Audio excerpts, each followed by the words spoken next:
Good morning mga boss. Kape po tayo. Today is December 15, 2024. Araw po ng linggo. Exactly 4 months na po yung mga alaga natin. Gusto ko lang palang magpasalamat dun sa huling video natin sa 3 months update. Maraming nadagdag na subscriber at sa mga nag-comment, nag-share, saka nanood ng video, maraming salamat po. Sa video pala na to, gagawin natin yung tatlong basics sa pagpapalaki ng manok, which is yung purga, paligo, tsaka yung turok. Dahil exactly 4 months na sila, kailangan na natin gawin yung tatlong basic na yun. And siya nga pala, gusto ko lang i-share tong video na to para dun sa mga beginners na kagaya ko, dun sa mga expert naman, basic na lang sa kanila yun. Lagi naman nila ginagawa yung pagpupurga, paligo at turok. Gusto ko lang i-share to sa mga baguhan para makita nila at magkaroon sila ng idea kung paano yung ginagawa. Kahapon pala, kahapon nagpurga na ako, December 14. Sa umaga nagpatoka lang ako ng 40 grams na pure pellet lang. Then sa hapon po hindi na ako nagpatoka. Tapos nagbigay ako ng pamurga gabi na. Siguro mga 8 PM na yon. Kinapa ko yung butche nila. Empty naman po na. Hindi na rin ako nagbigay ng tubig, Basta make sure nyo lang na empty yung butche nila bago kayo magbigay ng pampurga. Ang ginamit ko pala ay yung hammer, Hinati ko lang yun. Isang tablet hinati ko sa gitna. Bali tig-isa sila dun, And then ayan, dito ko sila nilagay. Tinanggal ko muna sila sa kulungan para makita natin yung yung poops nila kung may bulate, Chine-check ko naman, wala naman ako nakikita. Ayan. Buo pa nga. Ayan, wala naman ako nakitang bulate sa kanila, Pero siguro meron din naman yan maliliit, yung mga bulating di natin nakita. Mas maigi na yung nagpupurga tayo, So ngayon, patutukain ko muna sila. Magwe-wet feeding muna tayo ng pellet. Mild lang para hindi masyadong mabigla yung mga tiyan nila. And then mamaya pala magpapaligo rin tayo, Kaya lang medyo masama yung panahon ngayon, Walang kaaraw-araw. So baka hindi muna tayo magpaligo. Depende na lang mamaya pag umaraw. Tapos syempre mamayang hapon magtuturok ulit tayo ng B-complex, which is yung vitamins. So yun, magpatoka muna tayo, Babad muna tayo ng patoka, Patoka natin pure pellets muna para malambot. Tignan natin. Sila? Hati na sila dyan.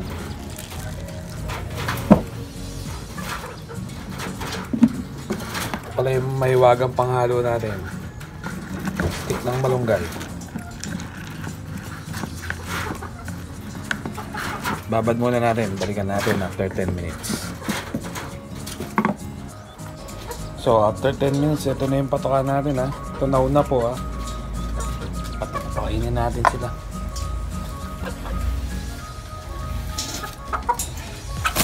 Ay.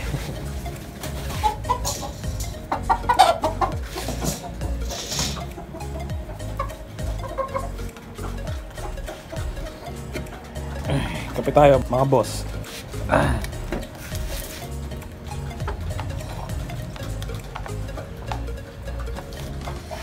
Ganda na nitong lalaki, Nga pala, ma-share ko lang din. Nung isang araw nagpunta ako dun sa pinalahian ko nito kay engineer. Nagkita kasi kami. Sabi niya baka pwede kong makita. Ayun, pinakita ko sa kanya. Kamukhang kamukha daw talaga ng lolo kasi nabili niya pala yung lolo nito. 4 months old lang din. Bali kumuha siya ng trio. Bali pure 5K sweater yon na Escolin line. And then nakita kasi nila yung ano pala nun, yung libro nun. Talagang yung nagpapapanalo dun sa farm na kinuhanan niya. So ang recommend niya sa akin, no, sa edad na 4 months, medyo hindi naman daw maliit pero medyo maliit daw to kumpara dun sa mga pasisyo niya dati, no. So ang na-recommend niya sa akin, since nasa rooftop tayo, ayun, makikita niyo wala tayong lupa, bumili daw tayo ng scratch pen dahil ilagay tayo ng hollow blocks na may lupa, no, para na-exercise na yung mga paa niya tsaka pakpak habang maaga pa. So palalaparin natin to, no. Nag-recommend din siya sa akin na magbigay rin tayo ng dog food para sa protina. So ganon, siguro pagka nangyari na yon, videoan ko na lang din, no, para may idea rin kayo. Medyo manipis nga daw siya, ayan. Okay naman, no? Halos wala naman ako nakita bulati dun sa box nila. Yung kape ko. Wala naman. So yun, no? Nilipad na.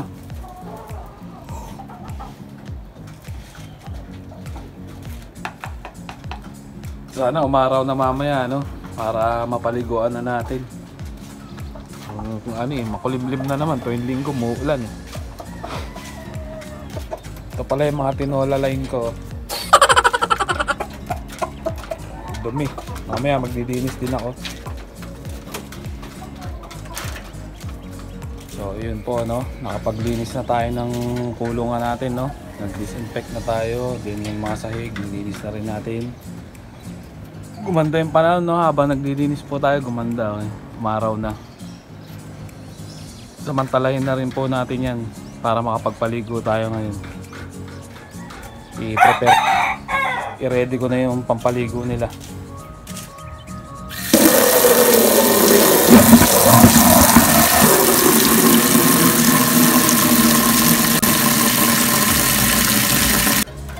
Haluin lang natin mabuti, no.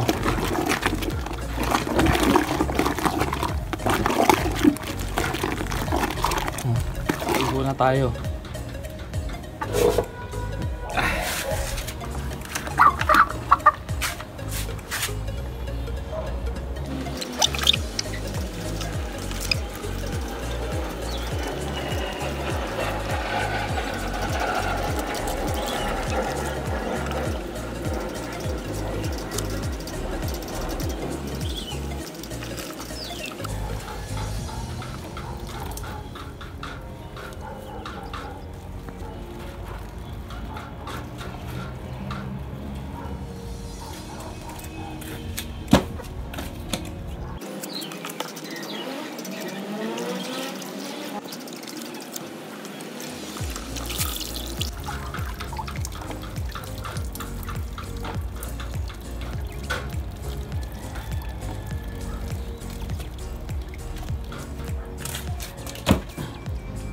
So yun po, no, tapos na tayo magpaligo, no.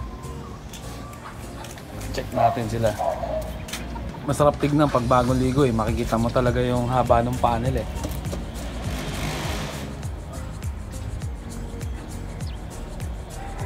Ayan, ang ganda ng paa, Ang payat nga lang talaga. So kailangan na talaga natin pabukayin ito.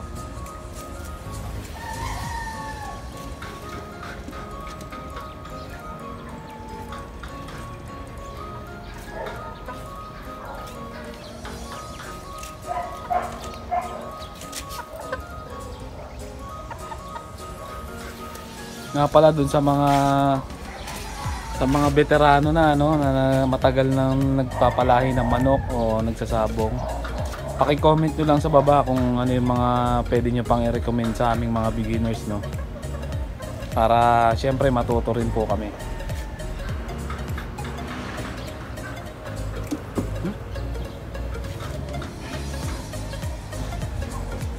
So yun po muna, no? Mamaya kita-kita po ulit tayong hapon.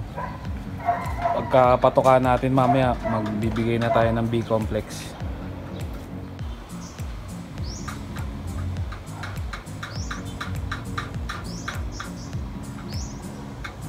One eternity later. Tuyo na mga boss. Ang ganda na, oh.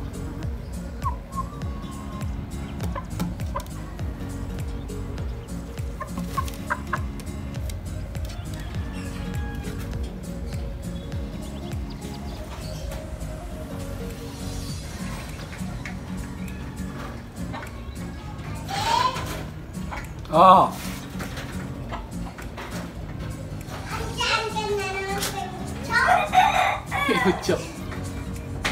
Ganda na, oh. Tuyo na.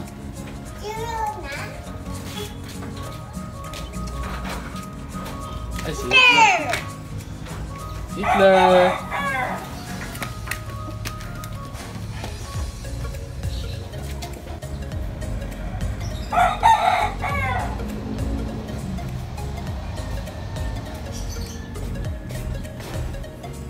One eternity later. Magandang hapon mga boss. Hapon na, no? Bali 4 PM na ngayon. So magpapatuka na tayo tsaka mag-i-inject. Bali regular na patuka uli. Ito pala yung pinapatuka ko sa kanila. Ang maintenance na to hanggang pagtanda nila. Ayan, bali ano yan, pellet 1 kilo. Tapos yung grains, concentrate tsaka crack corn, tig kalahating kilo. Bali yun yung mixing ratio ko, no? Tapos ito sakto na to sa 40 grams. Then nakabili na rin pala tayo ng dog food, no? Yung budget meal na protein. Kasi kung itlog gagamitin natin medyo mahal. So ayan, papakita ko na lang yan sa next video natin. Then ito lang yung mga vitamins natin. Then yung pang B-complex natin. So yun, patuka na po tayo.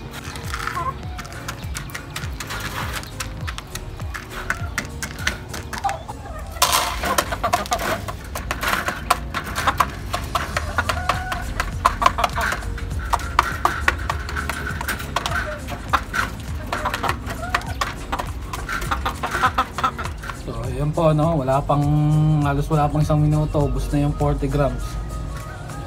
Malakas sila kumain. Check natin yung lalaki.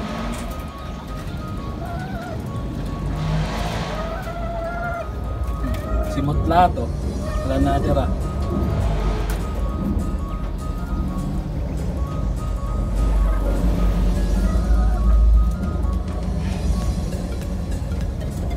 So maya maya, no? Magtuturok na po tayo.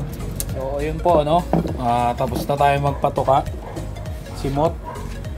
Bali mag-inject na tayo ng B-complex. Bali 0.3 ano lang yung i-inject natin. Ba to? 0.3 ml. Yung ating tinola line pala, no? Nag-itlog na rin, no? Meron na naman tayong panglaga. Yung mga tinola line natin, eh. Yan. So yun, mag-inject na tayo.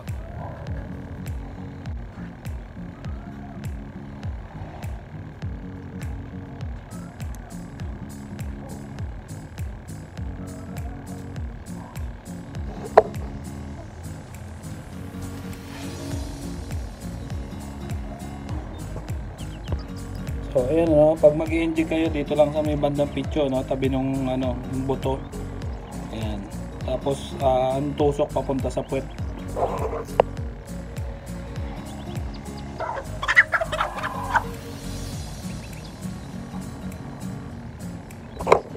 So yun, no, ganun lang kadali, no. Kawalan muna natin sila. Ito na yung lalaki natin, ano. Oh.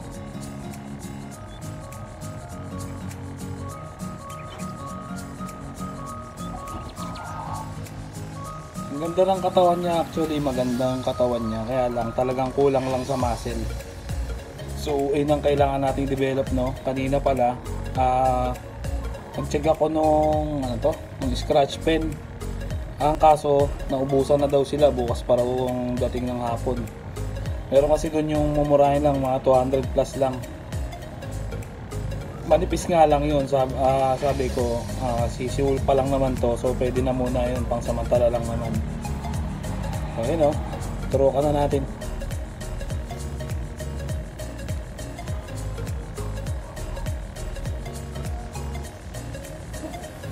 Ito yung buto, mga boss. Ito yung buto niya, dito lang banda sa ibabaw, no. Tapos yung turok natin papunta sa puwet.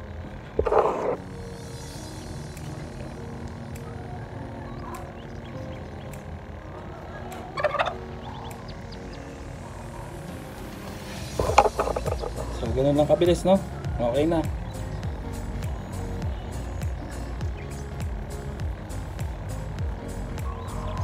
Ganda ng balahibo niya, pag bago ligo.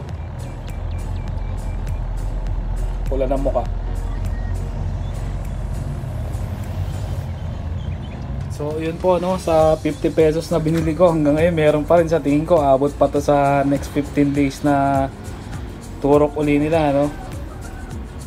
Okay na rin, sulit na rin, pero mas maganda kung bibili tayo ng malaki, no, kasi sa ngayon wala pa naman tayong budget.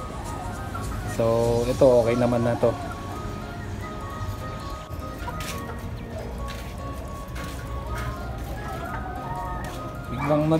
Biglang nagsigandaan o naliguan eh.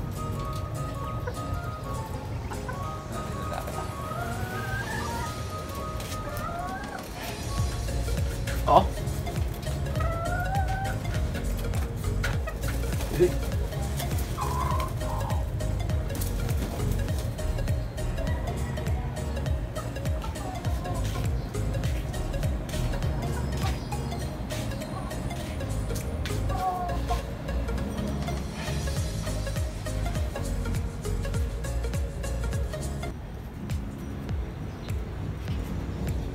So yun po, no, hanggang dito na lang yung video natin, tapos na tayo, no. Bali next video yung siguro yung gagawin nating scratch pen na may lupa, and then yung pagbibigay natin ng dog food.